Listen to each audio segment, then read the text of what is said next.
진행한 부동산 같은 경우는 네. 주로 어떤 분야가 많았나요? 예. 그 중에서 가장 많이 했던 거는 이제, 근데 저는 오히려 지금이 좀 기회이지 않나, 더 저렴하게 취득할 수가 있고요. 가장 수익률이 좋았던 투자가 어떤 것이었을까요? 지금도 그렇고 수익도 가장 많이 본 게 현금 흐름이 이게 매달 순수익으로 1,000만 원씩 발생이 됐었고.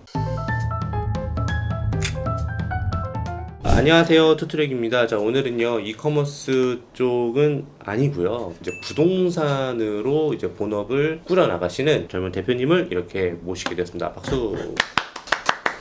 네, 안녕하세요. 저는 전민건이라고 하고요.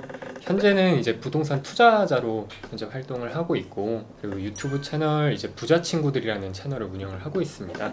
제가 이렇게 부자 친구들이라는 네임과 그리고 이 채널을 만든 이유는, 제가 좋아하는 책 중에서 하버드 상위 1%의 비밀이라는 책이 있어요. 이제 환경을 중요하게 생각해야 된다 라는 의미를 담고 있는 책인데, 그래서 제가 이제 부자 친구들을 많이 모아서 이 속에서 여러 부자들을 좀 탄생을 시키고자 그런 이제 채널을 지금 운영을 하하고 있습니다. 오, 채널명이 되게 의미가 있네요. 네. 많이 모으고 계신가요? 지금 또 폭풍 성장하고 있습니다. 아, 진짜요? 저희 채널에 흔쾌히 또 나와주시게 된 이유가 어떻게 되실까요? 이커머스 쪽 분들이 많이 구독하시는 걸로 알고 있는데, 예. 저한테 상담을 이제 많이 들어오시는 분들 중에서 네. 이커머스에서 잘 돼가지고 내가 내 건물이나 아니면 이렇게 부동산 쪽으로도 자산을 좀 취득하고 싶다, 그래서 이런 상담이 많이 들어와요. 그런 분들에게 제가 최대한 쉽고 기초적인 부분을 알려드리기 위해서 오늘 좀 출연을 했습니다. 저희 채널에 딱 맞는 옷을 입은 것 같은 느낌이 좀 듭니다. 오늘은요. 자, 현재 하고 계시는 일이 궁금해요. 현재는 쉽게 얘기하면 두 가지로 좀 나눠서 말씀드릴 수 있을 것 같은데요. 첫 번째는 직접 이제 제가 투자자로서 투자 회사를 운영을 하고 있고요. 두 번째는 이제 에듀테크 기업이라고 표현을 하고, 그 에듀테크 기업으로 가고자 하는 그 회사를 하나 더 운영을 하고 있습니다. 그러면은 직접 투자도 하시면서 네. 이제 그 경험을 바탕으로 교육도 진행을 하고 계신 거라고 이해하면 될까요? 네, 맞습니다. 그 부동산 투자를 하시기 전에 네. 이전에는 어떤 일을 하셨어요? 이전에는 이제 현대백화점에서 온라인 또 기획자로서 이커머스 쪽을 담당을 했었고요. 부동산과는 전혀 이제 관련이 없는 일이었죠. 그게 몇 년 전 일이죠? 퇴사는 23년 2월에 했는데, 23년 2월이요? 올해 2월에. 오, 그러면 회사를 다니면서 병행해서 네, 투자를 맞아요. 하신 거였었네요. 네네. 현대백화점에서 이커머스 관련해 어떤 일이었죠? 스마트 스토어 담당자를 했었고요. 이렇게 하나의 점포에서 그 점포를 이제 총괄적으로 담당하는 역할을 했었습니다. 그렇군요. 네. 근데 직장을 다니시면서 또 투자를 또 생각을 하신 거는 어떤 이유 때문에 하시게 된 걸까요? 사실 뭐 굉장히 여쭤보는 분들이 많이 있으시더라고요. 도대체 왜 그렇게 이렇게 마음을 먹게 됐냐? 저는 딱 하나의 이유였어요. 제가 직장을 한 5년 이렇게 다닌 시점에 어느 날 문득 내가 이 월급 연봉을 받아서 과연 정년퇴직까지 얼마나 모을 수 있을까를 계산을 해보게 됐거든요. 근데 서울에 있는 아파트도 이게 사기가 쉽지 않겠더라고요. 그래서 그 순간 이제 이 길은 아니겠다 라고 판단을 했었고, 그래서 사실 부동산으로 바로 온 건 아니었고 유학도 준비를 했었고, 연봉을 높이기 위한 그런 여러 가지 것들을 하다 보니까 돌아서 이제 부동산까지 좀 오게 됐습니다. 정년까지 다닐 수도 없죠, 일단은. 그죠. 네, 실례가 안 된다면은 네. 겉으로만 딱 봐도 굉장히 젊어 보이세요. 나이가 어떻게 되시는지. 96년생 쥐띠거든요. 96년생이요? 와, 26살. 네. 26살이셨으면은 사실 이 부동산이라는 게 아무래도 시드머니가 많으면 많을수록 맞아요. 투자할 때 덜 기다리느냐 더 기다리느냐 이 달라질 수가 있다고 저 보고 있는데, 네. 대표님 같은 경우는 몇 년도부터 투자를 진행하시는 거죠? 21년도부터 진행했었고요. 21년? 21년 1월부터 딱 했었어요. 1월 1일 정확히 기억합니다. 21년 1월 1일이면은 이제 2년이 네. 조금 넘은 맞아요. 그거네요. 네. 요즘은 정말 뭐든지 다 빠른 것 같아요, 진짜. 그러면 대표님 21년 1월이면은 그때 당시 부동산이 이제 막 진짜 활황인 마지막 해였잖아요, 사실. 맞아요. 근데 그때 투자를 하면서 어떤 방식으로 투자를 하면서 돈을 버시게 된 건지 좀 설명 좀 부탁드릴게요. 제가 돈을 벌었던 방식은 단순했습니다. 저는 사회 초년생이었고 예, 돈도 많지 않았기 때문에 예, 제가 2천만 원을 가지고 시작을 했었는데, 예. 그래서 저는 이걸 빨리빨리 굴려야 됐었어요. 그래서 단기 투자를 집중적으로 했었고요. 사고팔고를 집중적으로 했었고, 그 사고팔고를 잘하기 위해서 뭘 할 수 있을까를 찾아보다가 이제 경매와 그리고 공매 이런 기술들을 배워가면서 저렴하게 사서 시세에 파는 그런 전략으로 이걸 회전율을 엄청 극대화를 시켰었어요. 그런 식으로 거래를 몇 건 정도나 하셨을까요? 지금까지 뭐 매입한 것만 하면 한 20건 정도 되는 것 같고요. 오, 20건이요? 네. 그러면 진행한 부동산 같은 경우는 네. 주로 어떤 분야가 많았나요? 뭐 약 20건 정도 이내에서 네. 하나씩은 다 해봤거든요. 종별로. 근데 예. 그 중에서 가장 많이 했던 거는 이제 지식산업센터라고. 지산. 네. 요즘 지산이 어떤가요? 지산이. 저는 이게 사람들이 지금 시장은 사실 어렵기는 해요. 음. 왜냐면 금리가 높고 상업용 부동산이기 때문에 금리가 높으면 가격이 당연히 현재 보통 한 20% 정도는 떨어졌다고 보시면 되거든요. 맞아요. 고점 대비해서. 네. 근데 저는 오히려 지금이 좀 기회이지 않나. 더 저렴하게 취득을 할 수가 있고요. 경매라는 기술을 통해서. 그리고 그 금매가보다 싸게 팔면 되잖아요. 그럼 그렇죠. 사는 사람도 이득이고 파는 사람도 돈 벌고. 그래서 음. 지금도 저는 그런 전략을 통해서 낙찰을 저번 달까지만 해도 계속 받고 있고요. 제가 또 지산을 되게 좋아해요. 음, 제가 그 성수동에 있는 AK밸리 아시죠? 네, 네. 그거를 저는 이제 경매를 하지 않고 분양을 받았는데 네. 그게 평당 1,500이 안 됐어요. 1,500 정도 됐나? 돈 많이 버시겠네요. 많이 벌었죠. 예, 지금 거의 3,000 네, 맞아요. 정도 하잖아요. 근데 저는 그때는 이게 무슨 돈이 된다고. 왜냐면 땅도 아니고 땅 위에 있는 건물도 아니고 집합 건물 같은 거였잖아요. 맞아요.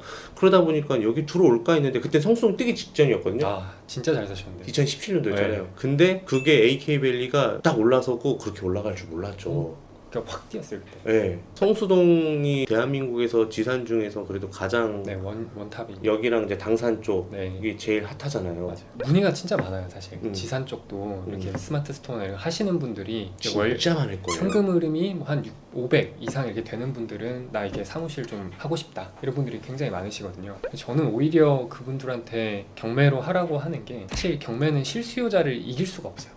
그렇죠. 조금 손해나도 네. 내가 안에 앉아서 쓰면 되니까. 네.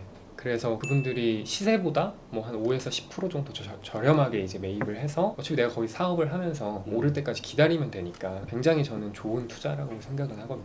근데 이제 지산도 경기도권이 있고 지방이 있고 서울이 있고 이렇게 있잖아요. 네, 맞아요. 무조건 서울이죠. 일단 돈이 있으면 전 서울이 맞다고 봅니다. 무조건이죠. 네. 근데 경기도나 지방은 사실 좀 쉽지 않잖아요. 근데 제가 돈을 이제 벌었던 지역이 가산에서 좀 많이 벌었다. 서울이잖아요. 네. 그리고 그 이제 이 다음 거 말씀드려요. 예. 성남. 아니 거기도 경기도권. 네. 그래서 이 수도권 이내에만 그래도 들어와 있으면 예. 당연히 이제 먼저 오르는 건 서울이 먼저 오르는데 어. 그게 여파가 그래도 같이 올라가긴 하거든요. 이 경기도권은 모르겠지만 서울에 있는 지산은 네. 사실 이제는 더 이상 지을 부지조차도 찾기 힘들다라고 하기 때문에 가지고 있으면 오른다라는 또 사람이 있고 또 아니다 무슨 소리냐 여기보다는 그래도 아파트가 낫다라고 하는 사람이 있는데 뭐 각자 일장일단이 있는 것 같다는 생각이 듭니다. 두 개의 상품을 비교하면은 아파트는 어쨌든 명의가 필요하잖아요. 아 그렇죠. 그리고 이게 개인으로 하다 보니까 양도소득세도 발생이 되고 엄청 많이 네. 말씀하죠. 그래서 저는 오히려 온라인 쪽 사업을 하시는 분들은 지식산업센터를 오히려 매입을 하시는 게 더 좋지 않나라는 생각이고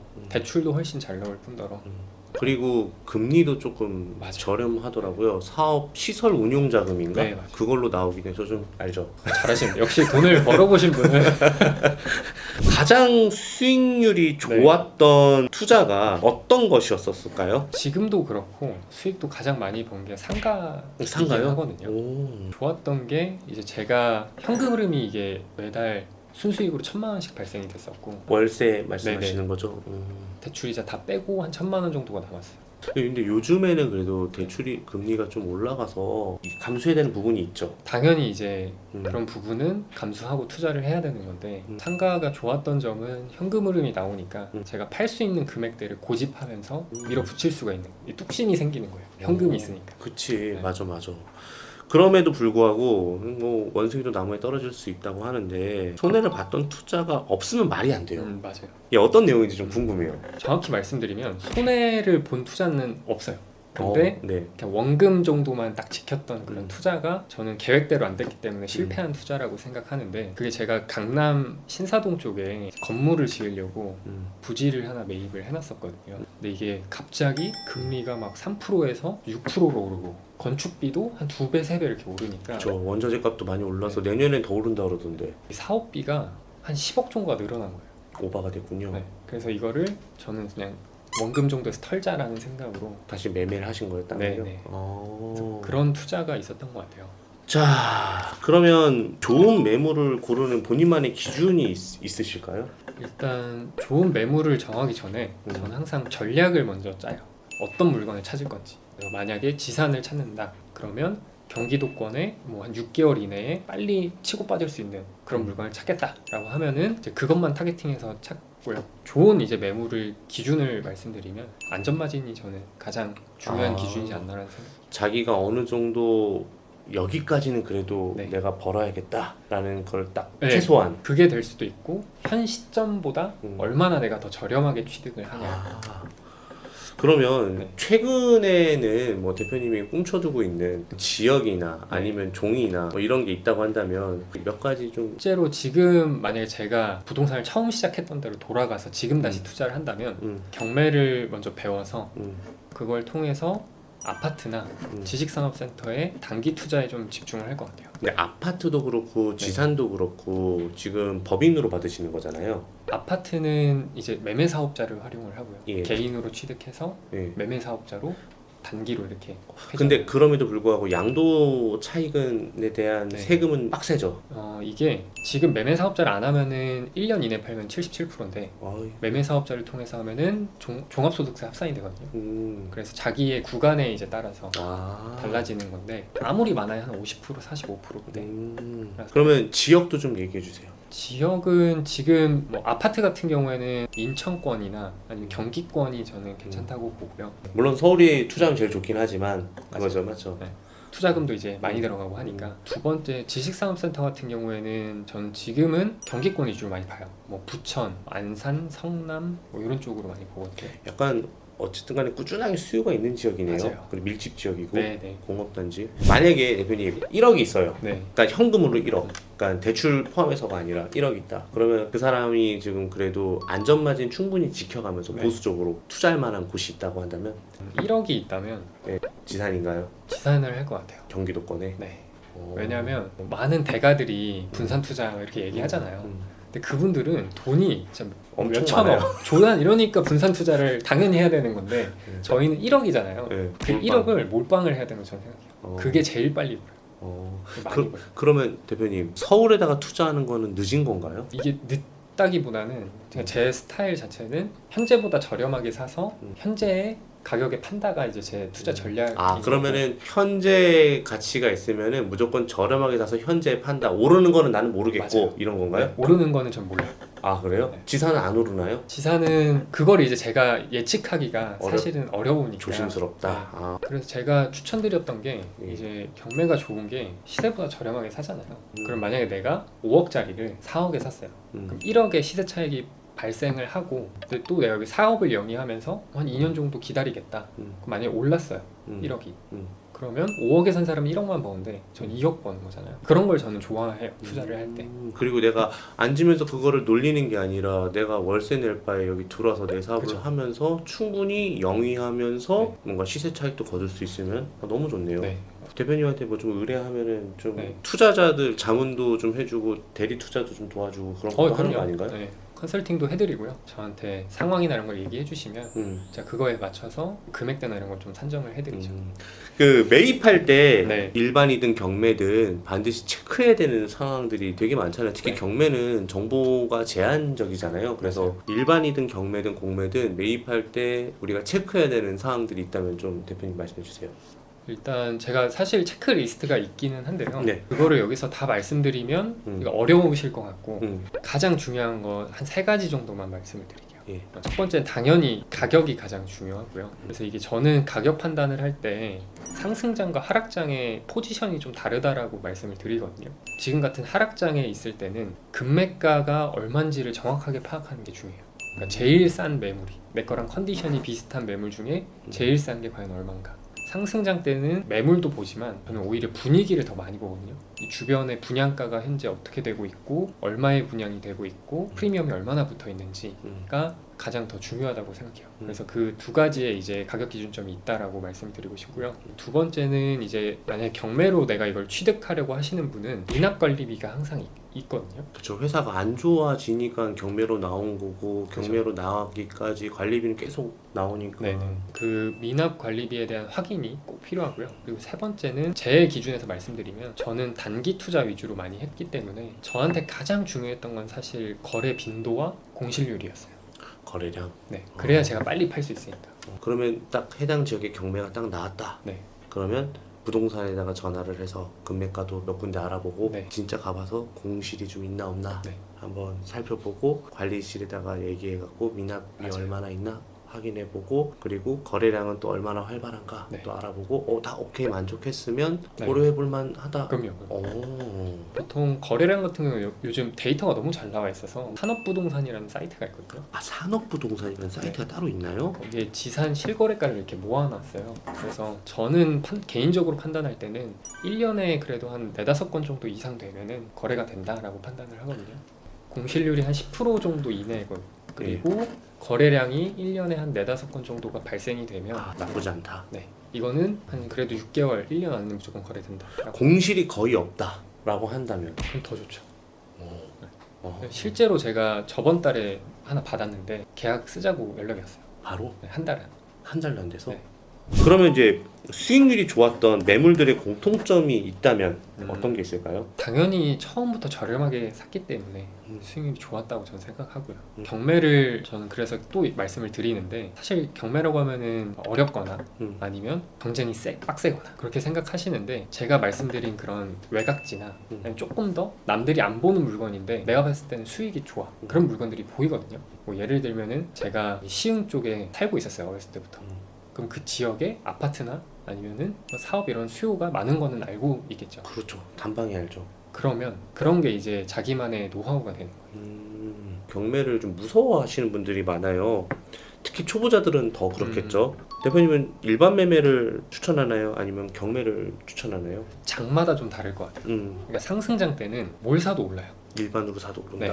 그래서 그때는 저는 무조건 일반 매매로 사라고 추천을 드리고요. 근데 지금 같은 하락장에는 이게 더 싸게 사야 안전 마진이 확보가 되거든요. 그래서 그때는 이제 경매를 통해서 취득하라고 추천을 드립니다. 근데 경매가 배우기가 어렵지 않나요? 저도 지금까지 경매로 받은 물건이 한 2-3건 정도 되는데 일단 경매는 절차가 어려운 게 아니라 아침 일찍 가야 돼. 그 지역까지. 그게 저는 제일 힘들었거든요. 그리고 당연히 그 후에 후속도 좀 어렵고 네. 이게 우리가 뭐 레버리지 이렇게 해서 그냥 부동산에 대출 받는 것만 생각하시잖아요. 근데 요즘은 편리한 서비스가 엄청 많아요. 그러니까 대리 입찰을 법무사가 대리 입찰을 해주는 서비스도 있고요. 내가 아침 일찍 안 가도 되고요. 그리고 만약에 내가 중간에 하다가 명도나 이런 게 막혔다. 그러면 뭐 저나 아니면 다른 분한테 컨설팅 의뢰를 해도 되고. 즉 내가 물건만 볼 줄 알면 이 물건이 싼지 안 싼지 좋은지 안 좋은지 판단만 할 줄 알면 다 해주는 업체가 나머지는 많다. 그냥 알아서 돈으로 다 해결돼요. 그러면 이제 상승장이 왔어요. 그 초보자들은 막 아무데나 막 사야 돼요? 사실 그 전에 사실 저는 매입하는 걸 추천을 드리는데 그러니까 어떻게 보면 지금과 같은 시기에 만약에 내가 실거주라 해야 되는 상황이라면 지금 매입하는 게 저는 좋을 것 같다고 생각은 하고요. 오히려? 네. 근데 만약에 내가 투자를 한다 그럼 이게 또 투자도 전략이 두 가지로 나눠질 수 있을 것 같아요. 단기로 볼 거냐 장기로 볼 거냐. 단기 같은 경우에는 이제 당연히 경매나 이런 걸 통해서 시세 차익을 내는 구조로 가면 될 것 같고요. 장기로 갈 거면 이제 저는 개발 계획이 있는 위주로 뭐 쉽게 표현하면 GTX 라인 쪽으로 사는 게 좋을 것 같다라고 일단 말씀을 드릴 수 있을 것 같아요. 자, 제가 오늘 아침에 기사를 봤는데 서울 집값이 지금 가장 올랐을 때 대비 약 88%까지 이제 회복했다 뭐 이런 기사도 봤어요. 집값도 오르락 내리락 변동도 많은데 이럴 때 취할 수 있는 부동산 전략이 있다면요? 만약 제 지금 포지션은 방망이를 좀 짧게 잡고 짧게 치는 거를 지금 포지션으로 가져가고 있어요. 지금 같은 변동성이 큰 시기에는 저도 이제 장기로 투자하는 걸 조금 지양을 하고 짧게 투자를 하는. 대표님 지금 현재도 계속 투자 공부하고 계신다고 하는데 본인만의 공부하는 방법 좀 알려주세요. 이게 저는 결국 엉덩이 싸움이라고 봐요. 그러니까 제가 지금도 뭐 7시간, 12시간 이렇게 공부를 하는데 이게 한 달 쌓이면 뭐 1년 쌓이면 2,500시간 이렇게 늘어난단 말이에요. 그럼 그게 4년 쌓이면 10,000시간이거든요. 전 이 기간이면 진짜 아무것도 몰라도 저처럼 할 수 있다라고 저는 생각해요. 대표님 그 부동산 투자하시면서 네. 힘든 일도 많았을 것 같아요. 이게 항상 첫 경험이 기억에 되게 많이 남더라고요. 그래서 제가 그 첫 경험이 아파트를 그때 낙찰을 하나 받았었어요. 저희 바로 집 근처에 받았었는데 제가 막 엄청 떨면서 명도를 했던 그런 기억이거든요. 그래서 막 그 안내문을 제가 우체국을 통해서 내용 증명이라는 걸 발송을 하게 되는데 발송을 하고 연락이 없어가지고 문 앞에 찾아가서 나가주세요. 막 포스트잇 붙이는데 막 손도 덜덜 떨리고 그쵸 약간 그쵸. 그런 기억과 나가주세요. 저희 집이에요. 막. 그리고 이제 연락이 왔었어요. 예. 그때 제가 포스트잇 붙이고 가는데 예. 연락이 왔었는데 그때도 첫 이제 저 통화다 보니까 굉장히 떨렸고 그리고 이 사람도 막 사정이 안 좋다는 걸 계속 얘기하니까 이제 마음이 굉장히 이제 아팠던 그런 기억이 있었거든요. 이게 부동산 투자가 물건 한 건 한 건이 하나의 사업이라고 생각을 하거든요. 오 좋은 말이다. 근데 그럼 계획을 세우고 그 계획을 제가 이뤄내기 위해서 노력을 하잖아요. 예. 그 계획이 계속 틀어져요. 이게 어쩔 수가 없어요. 사람이 하는 일이다 보니까 내가 계획을 세우더라도 이게 뭐 제도 때문이든 아니면 상황 때문이든 그 계획이 계속 바뀌는데 그거를 뚝심 가지고 끌고 갈 힘이 좀 필요했던 것 같아요. 근데 이제는 되게 편하게 하시겠어요. 이제는 하셔갖고. 산전수전을 너무 많이 겪어가지고 네. 아, 이게 이분이 진짜인지 아니면 거짓인지 이게 직감적으로 판단이 되거든요. 그쵸 아무래도. 그거에 맞게 좀 처리를 하고 있는 편이에요. 젊은 부자 대열에 이제 들어선 것 같으신 우리 대표님, 유튜브에서 무일푼으로 시작해서 지금의 결과를 이루어내셨다고 하셨습니다. 이 영상을 보고 또 나도 저렇게는 언젠간 되고 싶다라고 하시는 불인이들에게 조언이 있으시다면 한마디 해주세요. 제가 그 사례를 통해서 하나 말씀드리고 싶은 게 상담 문의가 요즘 많이 오고 있는데 예. 그 문의에 똑같은 질문들이 항상 있어요. 도대체 방향을 어떻게 잡아야 되냐를 항상 질문을 하시거든요. 근데 저는 이렇게 항상 비유를 설명을 해드려요. 우리가 어떤 일이든 처음 할 때 긴 깜깜한 터널 속에 딱 들어가는 거잖아요. 그래서 이제 많이 막 방황하고 그러거든요. 근데 저는 그 목표를 정했으면 포기하지 말고 무조건 가보셔라. 그러면 분명 6개월, 1년 이렇게 기간이 지나면 길이 보인다라고 저는 이렇게 말씀을 항상 드리거든요. 그 말씀을 오늘 채널에서도 꼭 한번 드리고 싶었습니다. 맞아요. 요즘 되게 보면 많은 분들이 여러 가지 포기하고 그냥 살아가신 분들이 많은데 또 대표님 보면서 희망을 얻었으면 하는 바람이 있습니다. 자, 앞으로 이루고 싶은 사업적 목표. 사업 목표는 이제 에듀테크 기업으로서 상장을 하는 게 좀 목표고요. 향후 10년 정도 바라보고 있고요. 현재 뭐 인생 목표는 제가 이 돈을 벌고자 했던 것도 사실 부모님의 이 노후를 먼저 좀 챙겨드리고 싶었거든요. 그 다음 이제 저를 챙겨야겠고 이제 지금은 뭐 직원분들도 이렇게 늘어나고 해서 그분들의 이제 노후까지 제가 좀 같이 챙겨줄 수 있는 그런 사람이 됐으면 좋겠다라는 게 제 인생 목표입니다. 대표님 오늘 이렇게 이커머스 채널에 네. 나오셨어요. 네, 소감이 어떠세요? 일단 좀 어렵지 않을까 걱정을 좀 많이 하고 왔는데 그래도 대표님 잘 이끌어 주셔가지고 좀 쉽게 이렇게 풀어들 수 있었던 것 같아서 좋았던 것 같아요. 저는 이렇게 젊은 분이 오시는데 내가 어떻게 맞춰줘야 되지? 이런 생각을 진짜 많이 했어요. 왜냐면 저랑은 16살 차이가 나거든요. 제가 44살이에요. 네. 네. 이제 나이 차이가 많이 나니까 또 제가 또 혹시라도 좀 너무 꼰대 같은 질문을 하면 어떻게 하나 했는데 대표님이 잘 또 대답을 잘 해주셔갖고 제 실수가 많이 안 보여졌던 것 같습니다. 여러분들이 사업적으로 이루어진 것들을 이렇게 부동산으로 읽을 수 있게끔 오늘 부자 친구들의 전 대표님을 이렇게 모시게 되는데 여러분들 내용이 참 유익한 것 같아요. 좋은 기회였다고 생각하면서 오늘 영상을 여기서 모두 마치고자 합니다. 자, 모두가 부자 되는 그날까지 지금까지 부자 친구들 투트랙이었습니다. 감사합니다. 감사합니다.